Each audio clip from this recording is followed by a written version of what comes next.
Professional football in America is a special game, a unique game. Played nowhere else on earth, it is a rare game. The men who play it make it so.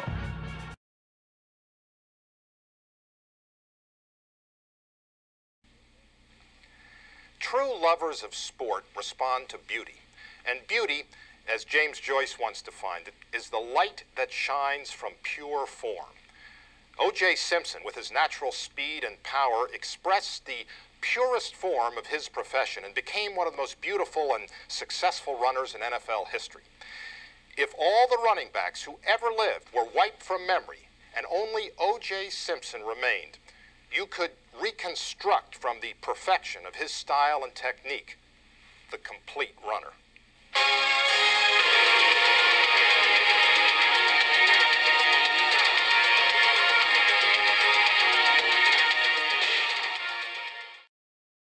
If you start a conversation about O.J. Simpson and you begin by talking about what a great tailback he was, initially people are confused and then they get mad.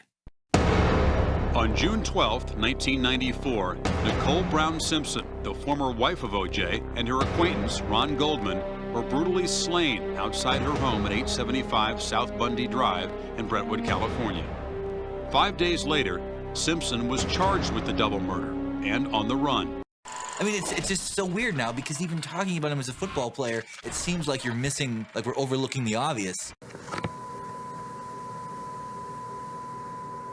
Hey, yo, this is a quick disclaimer. O.J. Simpson, we already know, my dude. Double murderer, my opinion. Scumbag, dirtbag. Every time somebody hear his name, they cringe. They get uncomfortable. I get all that. That being said, people try to forget, though, what a great athlete O.J. was. Just a super running back. You can't do that because, you know, you got to call a spade, man. You know what I'm saying? Back to the vid. O.J.'s football legacy is destroyed. This is AC. I have O.J. in the car. People will never remember or think about what a great running back he was. This became the biggest media frenzy in history. Because of the last half of his life, and there's no way around it. I mean, you don't have to be a genius to figure that out. Isn't a guy that anyone can look at as the same, obviously, in his post-football life. I think people have completely overlooked the fact now that he was clearly the best running back of the 70s. Over the decade, O.J. Simpson's accomplishments were the most sensational. He's the best running back at a time when the most important part of the offensive game is running the football. 36 100-yard games. That O.J. Simpson is the most valuable player of the 70s for the entire league. The Southern California sprinter had 5,000-yard seasons. At 6'1", 215 pounds, O.J. Simpson embodied the beauty of pro football and also the beast. And became only the second man in history to rush for 10,000 yards in a career. Every time he ran the ball, it was almost like the Bills' equivalent of throwing the ball deep. It might not work, but if you made a mistake, they would score. There's definitely a crowd growing on every overpass that we see. He was a power runner with a sprinter speed. And beyond the speed, there was an instinct for the light. He had no element of surprise. He had no passing game to sort of change the way defensive played him. And he was incredibly effective. A sense of where the defense had become frayed and vulnerable. From our vantage point, we cannot tell exactly how many are in the vehicle at all. He knew precisely where to strike. And once in the secondary, he gave defenders the grim choice of being burned or buried. When he really broke open, it was like your defense was in mud. I've seen footage of O.J. Simpson running the football dozens and dozens and dozens and dozens of times. Vehicles and people that want to get a glimpse and see if this is in fact O.J. coming down the freeway. And I can't, for the life of me, even remember the number of the guy handing him the ball. If you were to mold a running back and say, be like this, O.J. Simpson would be that running back. You develop a sense of yourself, a sense of total control. At that point, you think you can whip everybody on the field. I think I'm the toughest guy on the field. He has driven all the way, and here's somebody coming up beside him. And look, there's a bit of a scuffle here. Oh. Purely between those lines on the field and what he did, you have to acknowledge he was a phenomenal player. O.J. 5'4". There it is. He did it. Our fastest guy, Lamar Parrish, one-on-one. And it made poor Lamar, you know, look like he was just standing there.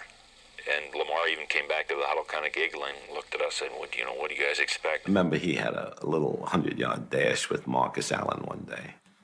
And he had bad knees, O.J., from all the running. And he beat fucking Marcus. I couldn't believe it. It's something inside of him. He wanted to win, no matter what it took. Every time number 32 touched the ball, it was the beginning of a unique adventure, a classic in cleats.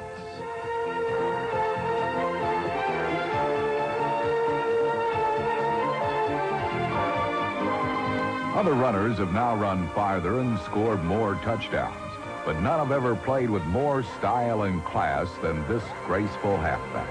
In his obituary, football player now is mentioned in the first paragraph, but they don't talk about USC or the Bills until paragraph 5. I told him, man, you're breaking the laws of God. And nobody does it with immunity. You're gonna pay for it, man. One day, everybody's gonna know everything that you've done, man. Whoa! Oh, Frank, everyone should have a friend like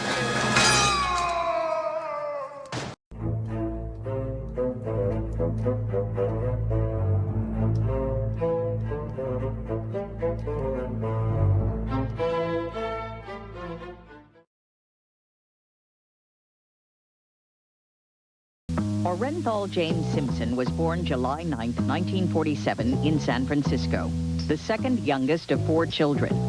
His aunt gave him the name because she liked its exotic sound.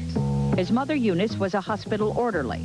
His father, James, a janitor who deserted the family when O.J. was 4. We were going around gathering beer and things like that for the party. And there was one particular merchant in the Potrero Hill area that we felt like he had excess inventory, so we relieved him of it. And as a result, he called the police. O.J. spent the night in detention at Juvenile Hall. It was that incident that worried his family and his Galileo coaches. Willie Mays, then the star outfielder with the San Francisco Giants, was called by a Simpson family friend.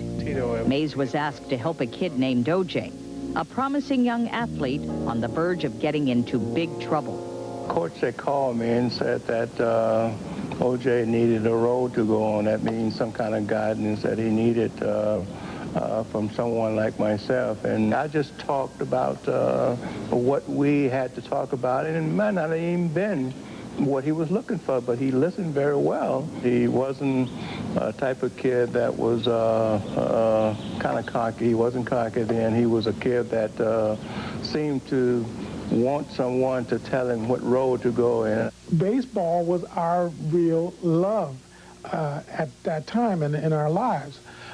And it was because of the fact that Willie Mays, I mean, hey, the Say Hey Kid, I mean, gee whiz, Willie Mays was bigger than life back then. O.J.'s day with Willie Mays had a good effect on him, but it did not stop him from getting into trouble. By the time he was 17 and a senior, he only had a C- average. O.J.'s mother wanted him to graduate from high school. But, you know, in terms of going on to college, get a good job, son. You know, be a construction worker, O.J. O.J. didn't dream that football could be his escape from the ghetto. During football season, he would hang out at Kezar Stadium, trying to earn a few dollars, hoping for a glimpse of his idols. I never missed a 49er game. And, of course, Jim Brown was everybody's hero in my neighborhood. He was the best. He was Jim. We had picked up cushions. You get a nickel a cushion. And it was real late. Most of the people were gone, and we had gone into an ice cream shop across the street from the stadium. And Jim walked in with a few guys. And I was a leader of my guys. And, you know, when you see sort of a hero of yours there, you don't walk up and say, hey, I'm your favorite, you know, fan or anything. Right. Guys tend to get, you know, macho. And I said, oh, you ain't so tough, man. I'm going to break all your records one day, you know. And he'd say, okay, little dude, we'll see. In junior high, O.J. first showed his athletic ability, his speed as a sprinter. But he and his friends were sometimes running toward trouble. He came from a tough neighborhood in San Francisco, and he grew up as an athlete, an exceptional athlete with exceptional speed and exceptional strength, and fought his way out of that neighborhood. There's no question there were lots of kids who did not make their way out of that neighborhood, who ran into early troubles, drugs, violence, whatever. He was strong enough physically and mentally to survive that. After breaking a thumb in baseball, to stay in sports, O.J. turned to track and football at Galileo High School. He quickly became the school's star running back. Galileo's an interesting school if you know San Francisco. It's located in the North Beach section of town, which is right next to Chinatown, and I guess we're about 80% Oriental in the school, so where Jason Sue was tough as you can be, he was only 5'6", 140 pounds, and he was my strong side tackle. You know, so we didn't win that many games. O.J. Simpson had great success in high school sports, and with the success, there was something else. The people that were around him kind of felt that there was an aura about him that you know, you wanted to be around this man, that there was something good in his life that was going to transpire, particularly athletically. He had all those abilities. O.J. won all city honors as a fullback in football, but growing up poor in the projects, there was little incentive to stay in school. But O.J.'s mother insisted he must graduate. I had to go until June. Ronnie Patterson, one of my buddies who quit, went into the service and in, 8-9 months went to training camp and was in Vietnam and was back home and he had lost a leg. Somehow the glamour of his service at that point, the realism set in that, hey, it's not Artie Murphy. We were not just going to go over there and be war heroes, and at the time some people that I knew were in junior college and they were challenging me because they were the starting runners there, and all in all I decided I better give junior college a shot. His freshman year, he's the player of the year in the conference. And much more. In 2 seasons at City College, O.J. scored 54 touchdowns, still a junior college record. He broke 8 conference offensive records and set 2 national records for rushing. Simpson made the junior college All-America team. He led his team to a 13-1 record over 2 seasons. Because of his success in football, O.J. was about to move from the hard-scrabble junior college circuit to the big time. 50 colleges were after him, but O.J. wanted to play for the University of Southern California, and they wanted him. USC gave O.J. a full scholarship.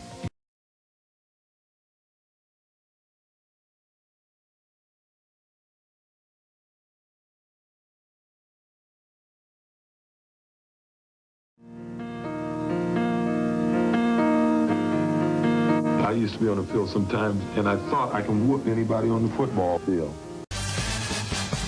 1968 Heisman Trophy winner O.J. Simpson was more than just college football's best player. It did not take long for O.J. to become a superstar. He was the biggest name in the game. In 1967, Simpson led the Trojans to a national championship, then ran away with a Heisman Trophy in 1968. Came out of Southern Cal. It's just all that, he had everything to make him that guy. In his first year for the USC Trojans, Simpson led his team to a Rose Bowl victory, to the #1 ranking in the country, and he was voted All-American. What he did in college, you could put him at the top. O.J. was bigger and stronger, his running game better than anyone else's. They talk about Tebow being the biggest college football star of all time, and I've always said O.J. Simpson was the biggest college football player I remember. From a historical perspective, where do you see Simpson ranking all time among USC running backs? He's the best. He's the absolute best. And, Marcus Allen was great. He put up the 2,000-yard season, won the Heisman. Certainly Charles White was fantastic. Obviously Reggie Bush was great, who did win a Heisman, despite what USC and others want to believe.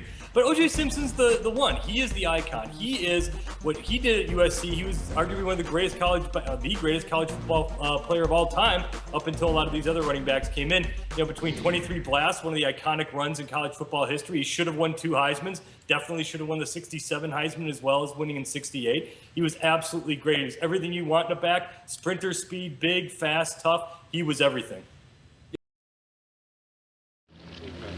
While at USC, O.J. Simpson married his childhood sweetheart from the projects, Marguerite Whitley.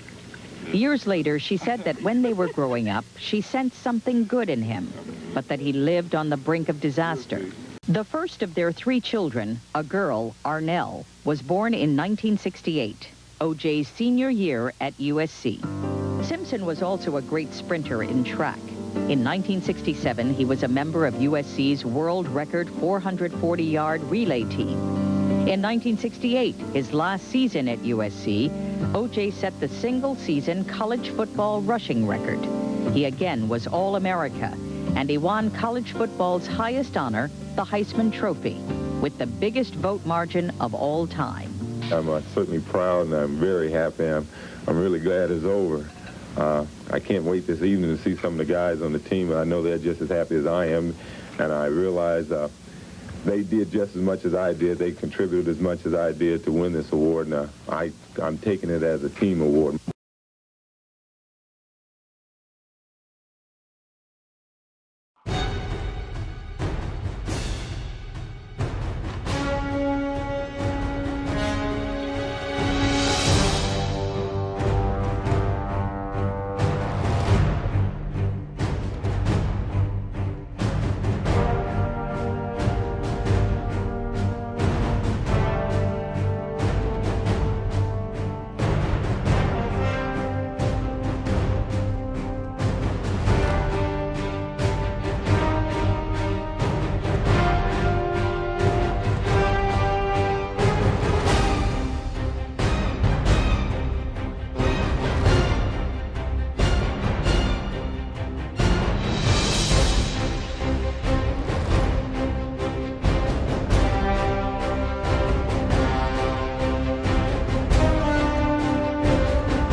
The Buffalo Bills select as their first choice, in the first round, halfback O.J. Simpson, the University of Southern California.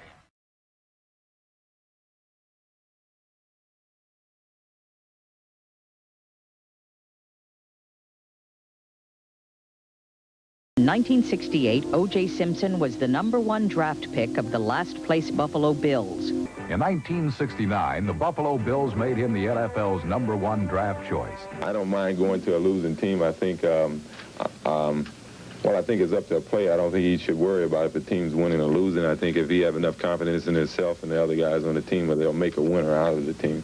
O.J. thought some losing teams were better than others, and he felt Buffalo was not the team for him. I'd like to play in California. I want to live in California, and I would like to play in the NFL, so that leaves 2 teams, the San Francisco 49ers or the Rams. The scene was set by the media in Southern California. They thought that going to Buffalo was so far beneath him It was like a member of the royal family being sent to Transylvania. With Buffalo now in hot pursuit, O.J. signed with an agent. His agent and he, to a little lesser extent, wanted a more glamorous location, and I think he had the holdout was designed to discourage Buffalo and to get them to trade him to another more deserving locale. It was a war of wills, and Ralph Wilson, the Bills owner, won. War or not, Wilson and the Bills needed O.J. Simpson to rebuild the team. The NFL dictates that the worst team in the league must have the first draft pick. He had no alternative. So Simpson signed a 4-year guaranteed contract for almost $100,000 a year, not as much as he wanted. O.J. finally arrived in Buffalo, ready to play.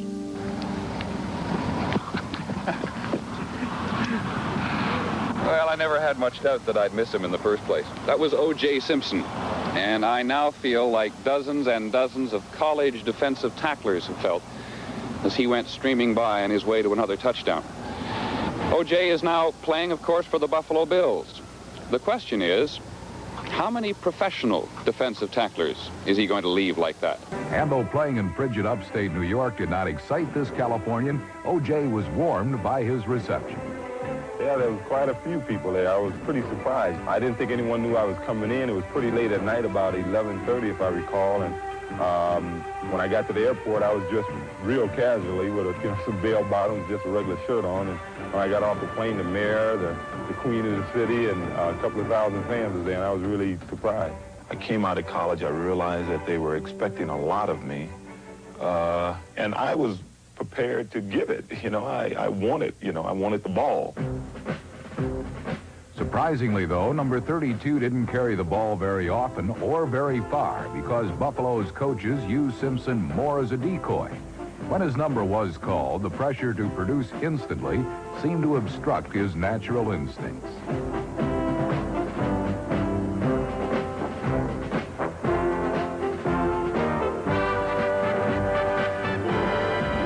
For 3 seasons, most believed that the Heisman jinx had claimed another victim.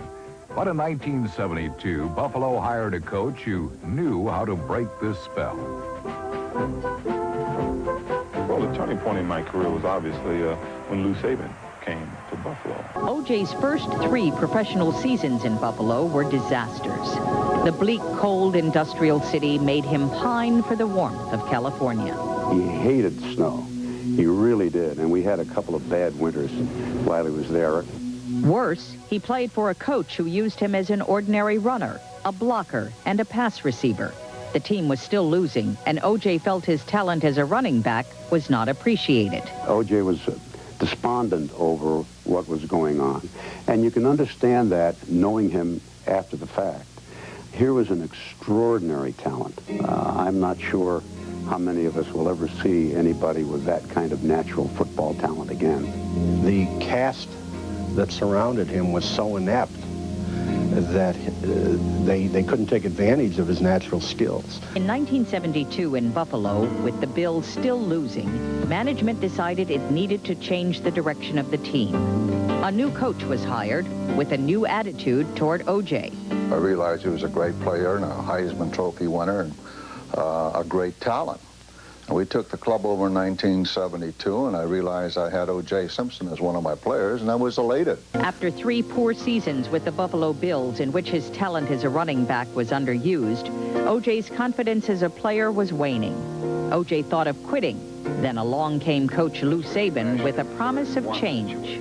Just kind of offense that we would feature O.J., because we were a club that was 1-13 when we took it over. And we decided we better rebuild and feature the best player we've got and feature our running game and slowly build up our offensive line and also our defense so we can get the ball more often so we can give the ball to O.J. and let him go with it. It was Lou that came here when I had really given up on a lot of things in my career. I thought, well, if I can have a couple of good years, I'd be all right. He was very sensitive to everything that surrounded him. Tackle Dave Foley, a 4-year veteran, was plucked from the waiver wire to join Donnie Green, a 3-year pro at the tackle position. Rookie Joe DeLamalure, one of the Bills' 2 number 1 draft picks, joined second-year man and All-Pro Reggie McKenzie at guard. Bruce Jarvis began the year as the Bills' center. When he was injured, Mike Montler picked up where Jarvis left off. Finally, there was Paul Seymour, a tackle in college, who was converted to a 252-pound tight end. He looked at his offensive linemen. He could tell pretty much what they could do, what they couldn't do. Buffalo Bills guard Reggie McKenzie was one of those linemen. My man. He always said, before you can run outside, you got to run between the tackles.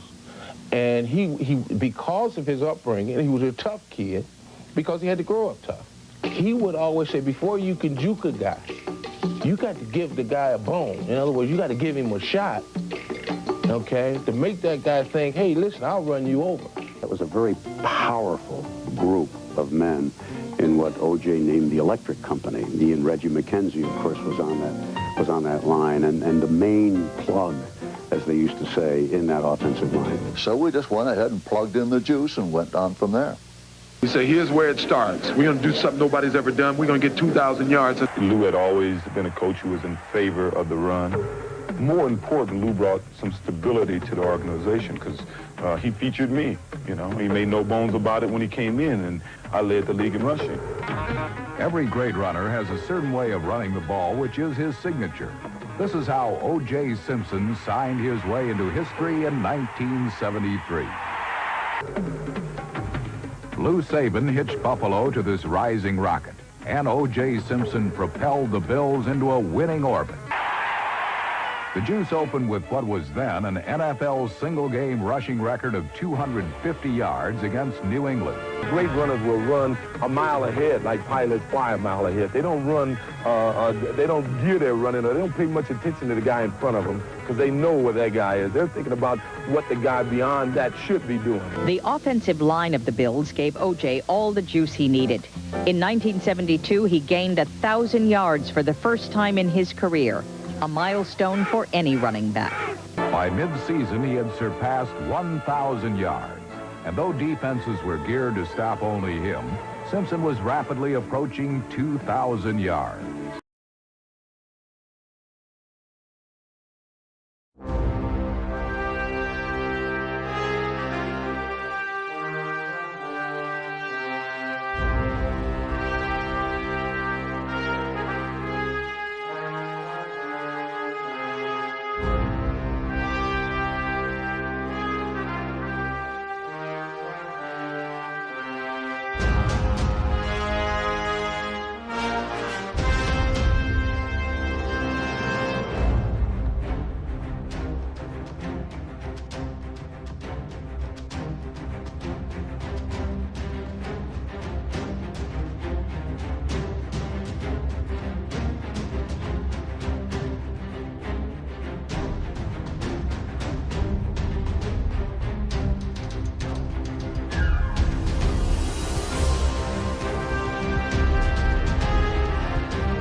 You know, when you're fresh in the game, early in the game, you got a lot on your mind. You're thinking of the game plans, you're thinking of things that you saw, because you've been watching it on film all week.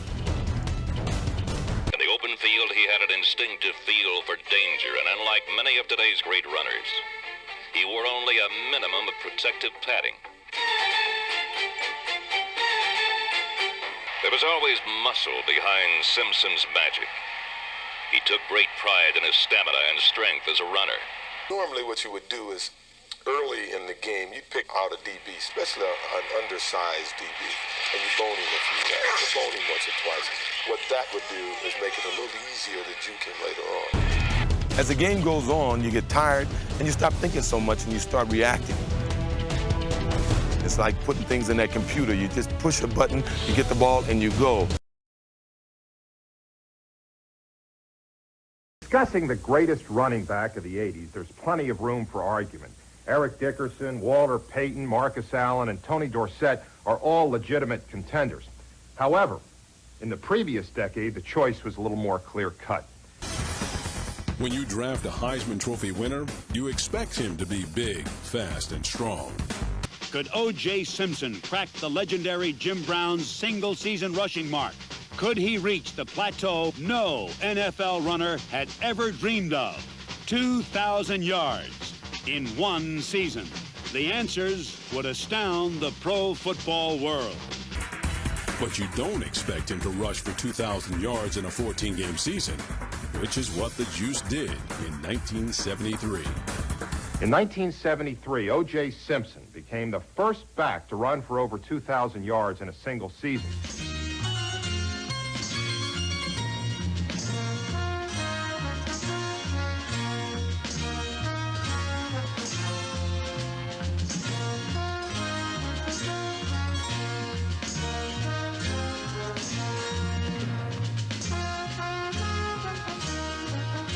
With 1,584 yards, O.J. was within reach of the improbable, Jim Brown's league rushing record, and the incredible, a 2,000-yard season. Now the Bills were ready for the last game of the season against the Jets in New York. It would be O.J.'s last chance to gain over 2,000 yards. With one game remaining, Simpson still needed 200 yards to complete this odyssey.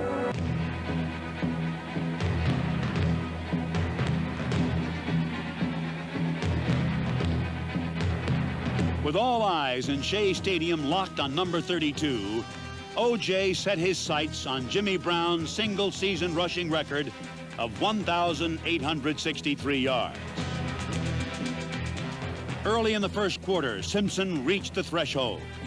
This is how Al Meltzer, Ed Rutkowski, and I describe for the radio audience a moment that will live forever as a part of pro football history.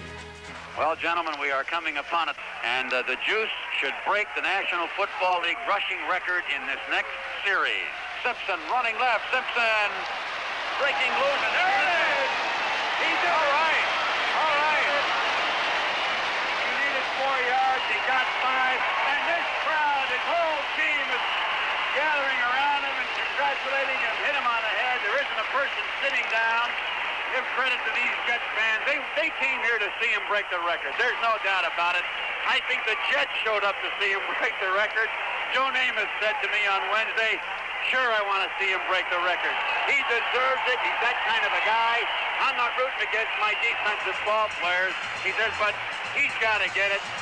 And he did. He finished 859 yards ahead of the number 2 rusher. The Buffalo Bills would reach out and touch a star. That's like winning a race, crossing the finish line, and the other guys are barely at the halfway point. And now it's for the 2,000, boys. And now it's for the 2,000, boys. For the 2,000. That's Reggie McKenzie's ambition. He said, man, I just gained 1,000 yards. I said, you've done that before, haven't you? He says, no. I said, you should have done that long ago, and you can do better than that. You can do twice as much. In the snow and sleet of Shea Stadium, O.J. Simpson, number 32, became the first player in history to rush for more than 2,000 yards in a single season. O.J. running left. There it is. He did it. In 1973, playing a 14-game season, Simpson sprinted for a staggering 2,003 yards. Game, the ball, the tail, the ears, and the hooks. Gaining 2,003 yards in a 14-game schedule. O.J. running left. O.J. 5 more. Here it is. He did it. Is substantially more impressive than Eric Dickerson's best season or Barry Sanders' best season. O.J. running left. O.J. 5 more. Maybe more. I don't know. Maybe 6. There it is. He did it. They're lifting him up on his shoulders now. I just wonder if the three of us at this moment fully realize what it has been our great privilege to see and broadcast and account for every inch of what has happened this season. I don't think it'll hit me for quite a while yet, but it's been a thrill for me, let me tell you. Did you see what he did? I mean, can you believe what that guy just did? It's probably the most remarkable single-season performance by any running back in the NFL. Everybody always breaks, a record. I remember I left college and I thought I had a pretty good record, and a couple of years later, I think it was Macaulay, he broke it. I never heard of him and it was gone, AD is erasing everything I did at USC, so somebody had come around. That's why I hope to stay in the league long enough for, until all these guys get old so no young back can get behind them and break my record. O.J. Simpson paid his line the ultimate compliment when he said, "I hope to stay in the league until these guys get so old, no young back can get behind them to break my record." O.J. Simpson, the player of the decade.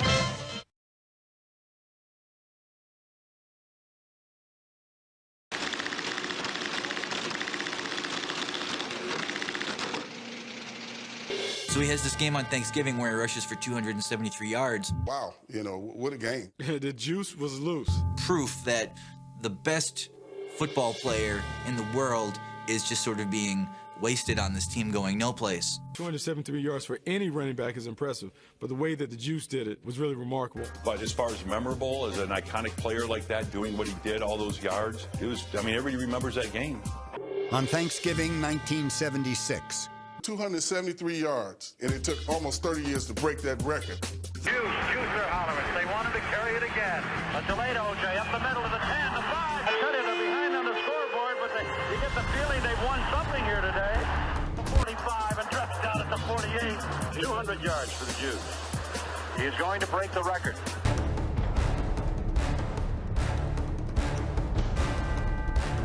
Morangi to O.J. O.J. running to the left, turns the corner at the 30. O.J. at the 25, the 20, and falls ahead of the 15. That does it. He broke the record. O.J. Simpson, he just set a new National Football League record. O.J. Simpson ran 29 times for a then single-game record 273 yards. Electric company just turned on the juice. O.J.'s signature performance was even more impressive, considering his team was as worthless as a turkey's waddle. The playoffs eluded Simpson in 10 of his 11 seasons. He was not going to play in a Super Bowl. There was no shot. It was the only thing that the Bills had, and the Lions knew that and still couldn't stop him. What would happen if he played for the Steelers? Or what if he was on the Raiders? How many yards would he run for? Detroit Lions fans, every one of them standing up and cheering a magnificent performance against the #1 defensive unit in the National Football Conference. That actually kind of lifts his greatness.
Because of his heavy schedule, O.J. was rarely at home. He and Marguerite now had 2 children, but his marriage was in trouble. Marguerite Simpson, at that point in her life remained on a relatively normal plane, and O.J. became a superstar of the first magnitude and beyond.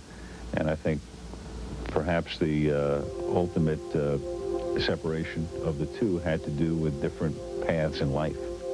As his marriage was failing, his football life was also winding down. His legs were badly injured from years of punishment. He and Marguerite were separated. Now pregnant with their 3rd child, Marguerite and the children returned to California. In Buffalo, it was unclear where O.J. was headed as the 70s ended and the 80s began.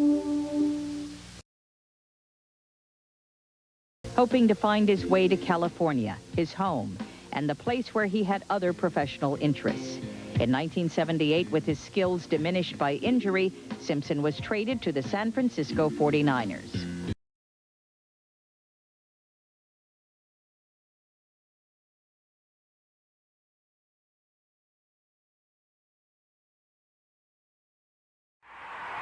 In 1979, O.J. Simpson played his 10th and final NFL season as a member of the San Francisco 49ers. The 49ers thought O.J. was a bargain.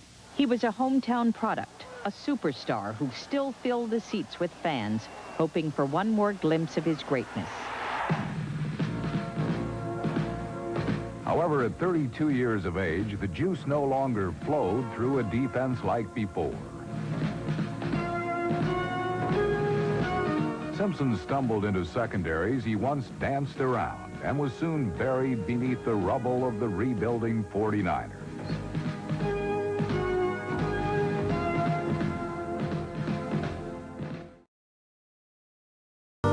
That year, O.J. and Marguerite were divorced. In August, tragedy struck. Aaron, his 23-month-old daughter, fell into the swimming pool at Marguerite's home. The child never regained consciousness, and she died 8 days later in the hospital. O.J. never spoke publicly about the incident, except once, years later. I used to be so busy, and I used to do so many shows such as this, and I was on the road so much that, in a sense, it partially cost me a marriage. I think when I lost my daughter, I was gone. When my first daughter was born, I was gone. And if anything, I made up my mind that I would be around, and it's nice to be loved by everybody, but there's some people that love you a little more, and I vowed that I'd be a little more accessible to those people. At the end of the 1979 season, O.J. Simpson retired from football. Finally, with the magic drained from his legs, O.J. Simpson bid farewell to the game that had been his life. I want to tell you that over the years, I've heard your applause and I appreciated your cheers. And I want you to know that I already know it's what I'm going to miss most. Thank you all very much.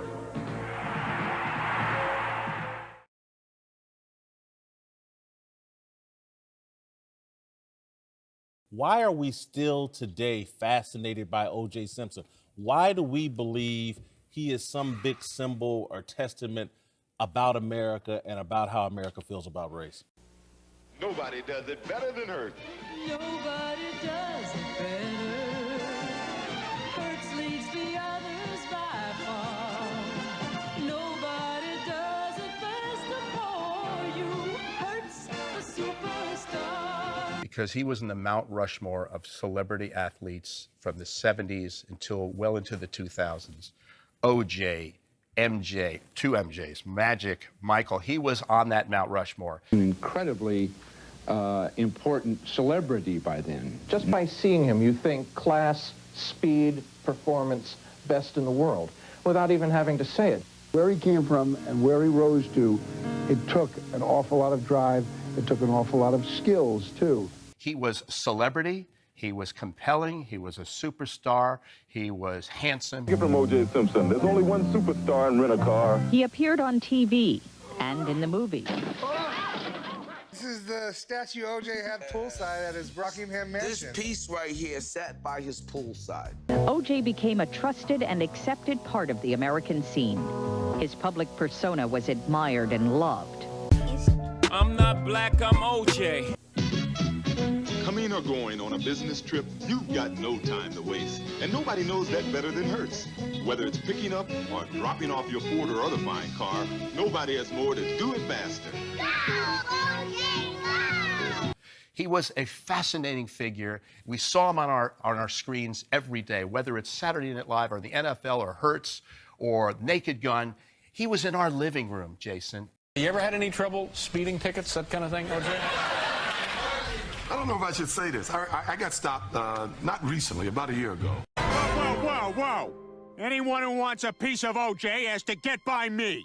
No, Peter. This is my fight.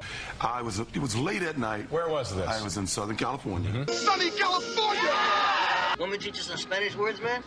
This how they do, they got wooden balls, man. Who he? What he did? He's crazy, man.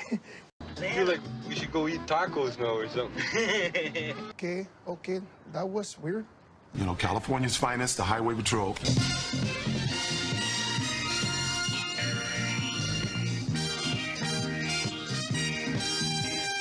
And I was trying to get from a place in Reseda, where we're shooting First for 10, this show that I do, to Laguna. Think Carlos got jungle fever, is he? Now, I know I was tired, so I figured the best thing to do since you're tired is to get there quickly. That's right. The quicker I get there, the safer America's going to be. So that was the logic behind what I was doing. That's wrong, is he? San Diego Freeway? San Diego Freeway. I'm in a Testarossa. Odd, isn't it, that just about everyone in the world would chop off an important limb or two if it meant they could have a Ferrari. And I decided that nobody else was on the road, and I was going, I think I got it up. Oh, you don't want to hear this. Yeah, no, let's see. Yeah, I got it up pretty fast. I got it up to about 170.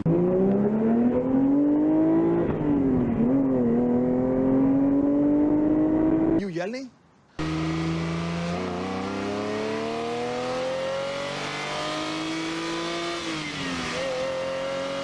Give me your license. Give me your license right now.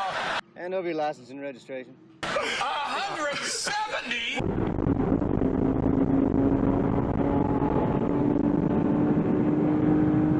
There was nobody on the road, and this car is really safer. This Testarossa is safer over 100. It really is safer over 100. You should have been with me this morning. Try to explain that. I've got him out jogging. He's shoeless, just jogging in his socks. I think everybody once in a while got carried away. But anyway, I'm going down, there's no car but one car on the road, and he's way over there. And as I went by this car, I said, that was a cop.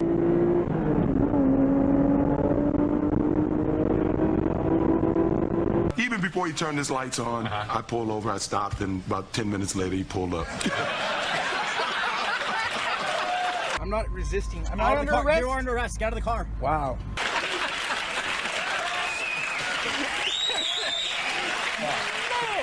Look at you all. Look what you're doing.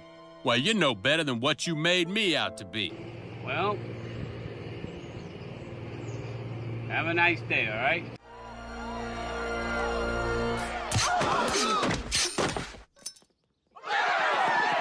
Brutal, Juice, brutal. Because of that, the appalling horror of murdering, butchering two people is still hard for people to comprehend, and they're fascinated even today, 22 years later, after the case was adjudicated. It's a moment in time where we all remember where we were. June 17th, 1994, LA police in a highway pursuit of a white Ford Bronco. I was at Madison Square Garden, Knicks Rockets NBA Finals, and the O.J. Simpson chase. Something that had bigger ratings than the Super Bowl, and it was taking place in the middle of the NBA Finals. First, what about a three-pointer, then ducked in, hesitated on the shot, put it up there, and then a hole. City kids, rest. The vehicle, we believe, with Al Cowlings and O.J. Simpson in it. There's two monitors, huge screens in the press room, and they had the game up on both of them. And then all of a sudden, one monitor's on the game, the other monitor is on O.J. Simpson and the white Bronco. probably the most surreal moment I've ever had in covering sports. What year was it? Was it about 8, 9, 10 years ago when you interviewed O.J. one-on-one? Oh, my God. I'm sweating now. I was at the mothership. USC was playing in the Orange Bowl. Was USC against Iowa? Does that sound right? I'm down in Coconut Grove in Miami. I have this idea of interviewing OJ and talking sports with OJ. Not one of my better moments, folks. So it had to be, I'm going to say, January of 03, I think.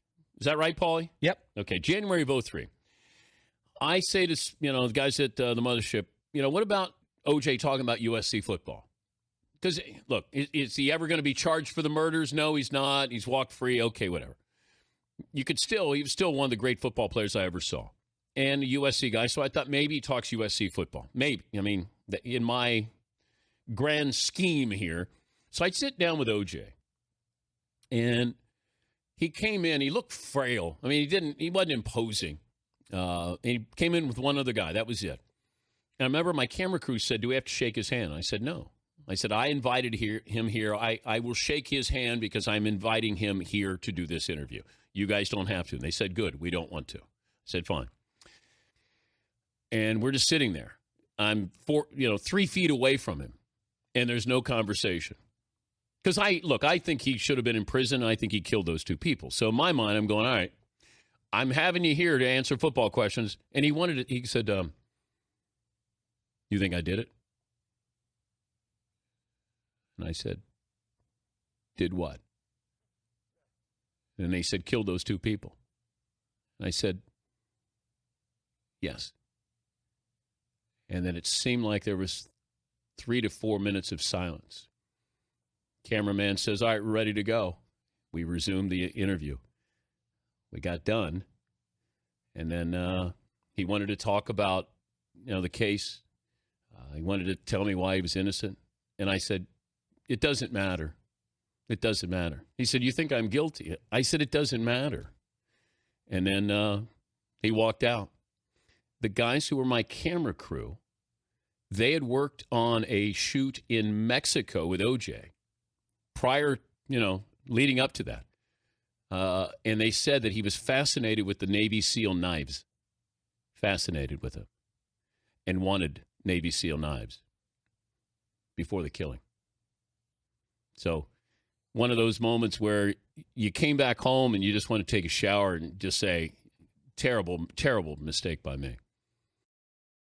I told him, man, you're breaking the laws of God.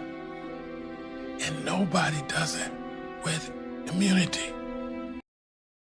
It was bizarre because it was exactly 13 years to the day of being acquitted on double murder charges in Los Angeles that O.J. is now going to jail. He, of course, was found guilty, convicted, faces up to life in prison. This goes back to the kidnapping charges that he faced in Las Vegas. Do you have any sympathy at all for O.J. Simpson? Yeah, I have some sympathy for what happened to the O.J. I once knew pretty well back when he was an all-time great player and a pretty accomplished actor and pitchman in commercials. Do I believe he murdered 2 people in a jealous rage? I absolutely do. Do I believe this was some sort of karmic justice served here because he so brazenly and idiotically committed armed robbery? Yeah, I do. But we forget. I thought he was the second best running back in the history of football to Jim Brown. And he had such charisma, and he was so gifted in front of a camera that it's just staggering to me now to look back at how much he threw away.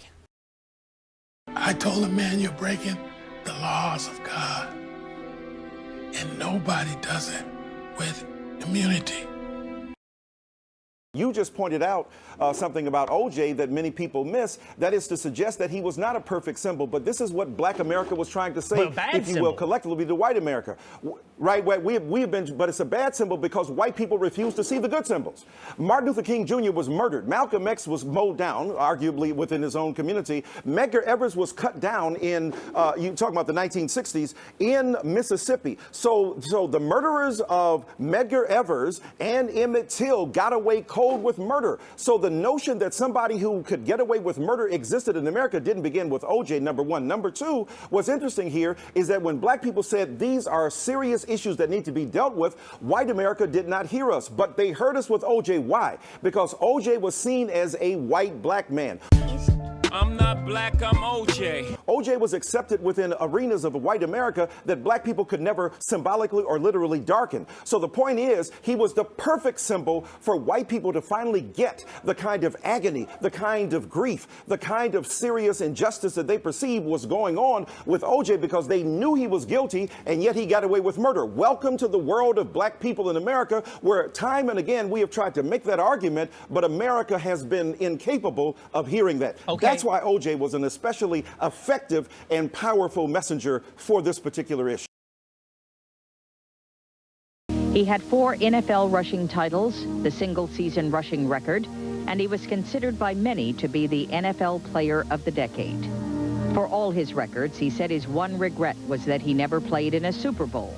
Between 1967 and 1979, he rushed for 11,236 yards, placing him 6th on the all-time list. And just last year, the Juice was inducted into Pro Football's Hall of Fame.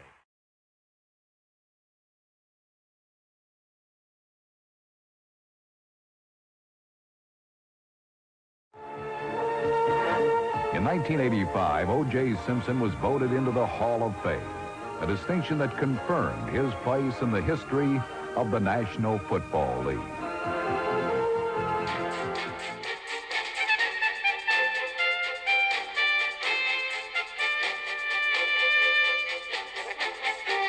Expectations were always high when O.J. Simpson carried the ball, and he captured the imagination of fans and players alike.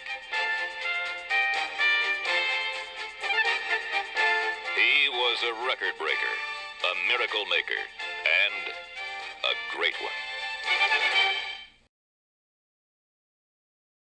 I told him, man, you're breaking the laws of God. And nobody does it with immunity.